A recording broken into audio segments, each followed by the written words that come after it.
दोस्तों हमने मोटर को ऑन कर दिया है और यहाँ पे 2.5 एम्पेयर नज़र आ रहे हैं और 180 वाट है। पावर फैक्टर 0.31 है। दोस्तों अब हम इस मोटर के वाट और एम्पेयर को चेक करने जा रहे हैं। दोस्तों यहाँ पे देखें 435 वाट है, 0.5 पावर फैक्टर है और 3.6 एम्पेयर है। अस्सलाम वालेकुम दोस्तों, मैं हूं खालिद रज़ा और आप देख रहे हैं रज़ा इलेक्ट्रॉनिक्स यूट्यूब चैनल। दोस्तों जब हम किसी शॉप पे मोटर परचेस करने जाते हैं तो वहाँ पे अक्सर दुकानदार हजरात हमें दो तरह के मोटर दिखाते हैं। एक में जो है सिंगल कैपेसिटर लगा हुआ होता है, दूसरे में डबल कैपेसिटर लगा हुआ होता है। जैसा कि यहाँ पे दो एक जैसी मोटरें हैं। यहाँ पर देखें एक कैपेसिटर लगी हुई है और यहाँ पे दो कैपेसिटर लगे हुए हैं। डबल कैपेसिटर देखकर हमारे दिल में ये ख्याल आता है कि शायद ये मोटर ज़्यादा पावरफुल मोटर है, इसीलिए इसमें डबल कैपेसिटर लगी हुई। और इसी बात का फ़ायदा दुकानदार हजरात भी उठाते हैं और वो सिंगल कैपेसिटर वाली मोटर से जो है डबल कैपेसिटर वाली मोटर के प्राइस ज़्यादा बताते हैं। तो आज की इस वीडियो में हम इस बात को क्लियर करेंगे कि हमें कौन सी मोटर लेनी चाहिए, सिंगल कैपेसिटर वाली मोटर लेनी चाहिए और या फिर डबल कैपेसिटर वाली मोटर लेनी चाहिए। इसमें डबल कैपेसिटर क्यों लगी हुई है और किस वजह से इसमें डबल कैपेसिटर लगाया गया है और किन बातों को नोट करते हुए हमें मोटर को लेना चाहिए कि हमारा बिजली का कंजप्शन जो है वो कम से कम हो। तो आप दोस्तों से यही गुजारिश है कि इस वीडियो को एंड तक देखें कि बात की पूरी समझ आ सके और हमारी हौसला अफजाई के लिए इस वीडियो को लाइक भी कर दें। चैनल में नए हैं तो चैनल को सब्सक्राइब करके बेल आइकन भी प्रेस कर दें। तो चलिए दोस्तों स्टार्ट करते हैं। दोस्तों यहाँ पे दोनों एक जैसी सेम टू सेम मोटरें हैं, सिर्फ फ़र्क इसमें जो है वो कैपेसिटर का है।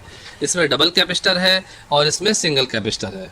इसमें जो डबल कैपेसिटर दिया गया है इसमें एक रनिंग कैपेसिटर है, एक स्टार्टिंग कैपेसिटर है और इसमें सिर्फ स्टार्टिंग कैपेसिटर दिया गया। आमतौर पे इस मोटर की कीमत से इस मोटर की कीमत जो है 500 रुपया ज़्यादा बताया जाता है। दोस्तों जब भी आपको वाटर पंप के लिए मोटर लेना हो तो कोशिश ये करें कि कम से कम एम्पेयर वाली मोटर लें। मोटर के एम्पेयर जितने कम होंगे उसी हिसाब से वो बिजली का खर्च भी उस मोटर का उतना ही कम होगा। जो भी अच्छी ब्रांड की कंपनी मोटर बनाती है तो उसके नेम प्लेट पे उसका सारा तफसील लिखा हुआ होता है, लेकिन यहाँ पे देखें यहाँ पे इसका एम्पेयर लिखा हुआ नहीं है, बाकी चीज़ें लिखी हुई हैं और यहाँ पर भी इसके एम्पेयर और HP लिखा हुआ नहीं है।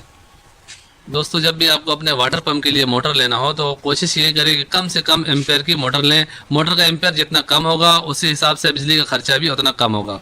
मोटर के एम्पेयर जितने ज़्यादा होंगे उसी तरह बिजली का खर्च भी उसका ज़्यादा होगा। हम पहले इन दोनों मोटर्स को चला के बारी बारी इनके एम्पेयर इनके वाट चेक करेंगे और ये देखेंगे कि डबल कैपेसिटर वाली मोटर का वाट और एम्पेयर कितना है और हमारा ये सिंगल कैपेसिटर वाला मोटर का वाट और एम्पेयर कितना है। दोस्तों इस मोटर के वाट्स एम्पेयर जो है हम इस स्मार्ट सॉकेट के ज़रिए चेक करेंगे और यहाँ पे इस वक्त आप देख रहे हैं वोल्टेज 231 आ रहा है और अब हम इस मोटर को ऑन करने जा रहे हैं।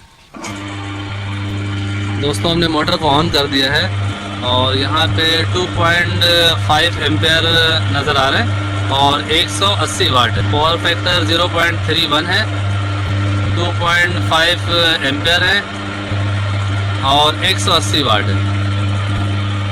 इस मोटर के वाट और एम्पेयर को हमने चेक कर लिया है। अब हम डबल कैपेसिटर वाली मोटर के वाट और एम्पेयर को चेक करते हैं। दोस्तों अब हम इस मोटर के वाट और एम्पेयर को चेक करने जा रहे हैं।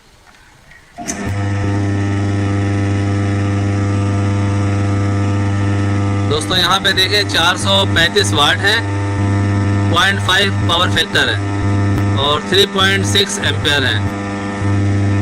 दोबारा से हम देख लेते हैं।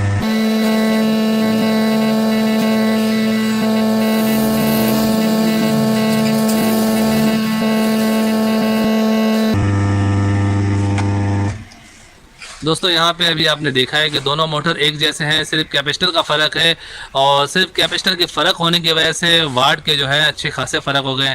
180 वाट जो है सिंगल कैपेसिटर वाली मोटर ले रही थी और यहाँ पे जो है हमें 430-40 वाट ये डबल कैपेसिटर वाली मोटर ले रही है और वाट के हिसाब से ही यूनिट का कंजप्शन होता है। तो हमें यहाँ पे ये पता चला कि हमें डबल कैपेसिटर वाली मोटर नहीं लेनी चाहिए। दोस्तों आमतौर पर मोटर में रनिंग कैपेसिटर जो है पावर फैक्टर को इम्प्रूव करने के लिए लगाया जाता है, लेकिन मैं जैसा कि मोटर वाइंडर भी हूं और आजकल के हालात के हिसाब से इस दौर के हिसाब से अपनी ऐबों को छुपाने के लिए रनिंग कैपेसिटर को लगाया जाता है। यानी जिस मोटर में तार कम डाली गई हो, वाइंडिंग वायर जो है उसमें पूरा नहीं दिया गया हो उसके मेयार के हिसाब से, तो उसमें जो है वो रनिंग कैपेसिटर लगा के उसके एम्पेयर को गिराते हैं।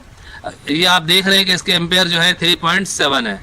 तो रनिंग कैपेसिटर लगाने के बावजूद भी इसके एम्पेयर 3.7 है। अगर रनिंग कैपेसिटर को हटा दिया जाएगा तो इसके एम्पेयर तकरीबन 5 तक जाएंगे। इसका मतलब ये हुआ दोस्तों कि इस मोटर में जो वाइंडिंग वायर है वो कम से कम दी गई है। इस मोटर में जो मोटर का मेथड है वो सही नहीं दिया गया है। इसी वजह से इस खराबी को दूर करने के लिए इसमें रनिंग कैपेसिटर लगा के इस मोटर को दिया जा रहा है कि ये मोटर कुछ दिन चल जाए। अगर इसमें से रनिंग कैपेसिटर निकाल दिया जाए तो ये मोटर 2 दिन नहीं चलेगी, जल जाएगी। यहाँ पे मैं इसके कैपेसिटर के कवर को भी आपको खोल के दिखाता हूँ। दोस्तों यहाँ पे आप देखें एक स्टार्टिंग कैपेसिटर लगी हुई है और यहाँ पे देखें 20 माइक्रोफैराड का कैपेसिटर लगाया गया है, जबकि आदि के मोटर के हिसाब से ज़्यादा 16 माइक्रोफैराड का कैपेसिटर होनी चाहिए अगर हम किसी वजह से इसमें कैपेसिटर देते भी हैं, लेकिन इसमें 20 माइक्रोफैराड का कैपेसिटर दिया गया है। इस मोटर के वाट और एम्पेयर देखने के बाद हमें यही समझ में आया कि इस मोटर की जो वाइंडिंग की गई है वो बिल्कुल लो क्वालिटी के हिसाब से की गई है। इसमें तार जो है बहुत कम दिया गया है, इसी वजह से इस मोटर के एम्पेयर बहुत ज़्यादा हो गए हैं और इस फॉल्ट को दूर करने के लिए इसमें 20 माइक्रोफैराड का रनिंग कैपेसिटर भी दिया गया है। दोस्तों अभी हमने दोनों मोटर को बारी बारी चलाकर चेक किया और रिजल्ट आपके सामने है। इन दोनों मोटर्स के वाट और एम्पेयर चेक करने के बाद हमें ये मालूम हुआ कि हमें फी ज़माना डबल कैपेसिटर वाली मोटर नहीं लेनी चाहिए, हमें सिर्फ और सिर्फ सिंगल कैपेसिटर वाली मोटर लेनी चाहिए।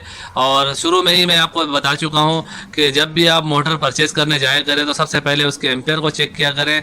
मोटर के एम्पेयर कम होंगे तो बाकी चीज़ें भी इंशाल्लाह सही होंगी। यहाँ पे आपने देखा है कि डबल कैपेसिटर वाली मोटर के 3.7 एम्पेयर हैं और इस मोटर के जो एम्पेयर हैं वो 2.5 है। एम्पेयर जितने ज़्यादा कम होंगे उतने ही बिजली का जो कंजप्शन है वो कम होगा। कोशिश ये किया करें दोस्तों कि जो 2 एम्पेयर की मोटर है वही आप परचेज करें, 2 एम्पेयर से ज़्यादा वाली मोटर परचेज ना करें। ये मोटर खाली में 2.5 एम्पेयर ले रही है, जब ये लोड पे होगी तो इसके एम्पेयर 3 साढ़े 3 तक जा सकते हैं। अब हम इन मोटर्स की प्राइस की बात कर लेते हैं। वैसे तो दुकानदार हजरात इस मोटर के रेट ज़्यादा बताते हैं और इस मोटर के रेट कम बताते हैं, और अगर सही मानों में बात की जाए तो इस मोटर की रेट कम होनी चाहिए क्योंकि इसमें तार भी कम डली हुई है, इसमें वाइंडिंग का जो मेथड है वो भी गलत डाला गया है और इस मोटर के प्राइस जो है वो ज़्यादा होनी चाहिए, लेकिन यहाँ पे कुछ उल्टा है।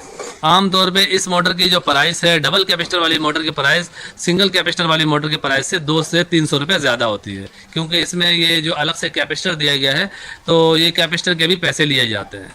आजकल के हिसाब से हमारे कराची शहर में इस मोटर का यानी आधी HP के सिंगल कैपेसिटर वाली मोटर का जो रेट है वो 7,500 रुपये चल रहा है और इसी तरह का रेट इस मोटर का भी है। कहीं कहीं पर दुकानदार हजरात कस्टमर की नफ्सियात को पढ़ते हुए इस मोटर की रेट को 500 रुपये ज़्यादा बता देते हैं। सो फाइनली दोस्तों मेरी आज की ये वीडियो यहीं तक थी। वीडियो के बारे में कमेंट सेक्शन में अपनी कीमती राय ज़रूर दीजिएगा। वीडियो को लाइक भी कर दीजिएगा, दोस्तों को भी शेयर कीजिएगा। चैनल में नए हैं तो चैनल को सब्सक्राइब करके बेल आइकन भी प्रेस कर दीजिएगा। अपना और अपने प्यारों का बहुत सा ख्याल रखिएगा, दुआओं में याद रखिएगा। मिलते हैं नेक्स्ट वीडियो में। अल्लाह हाफिज़।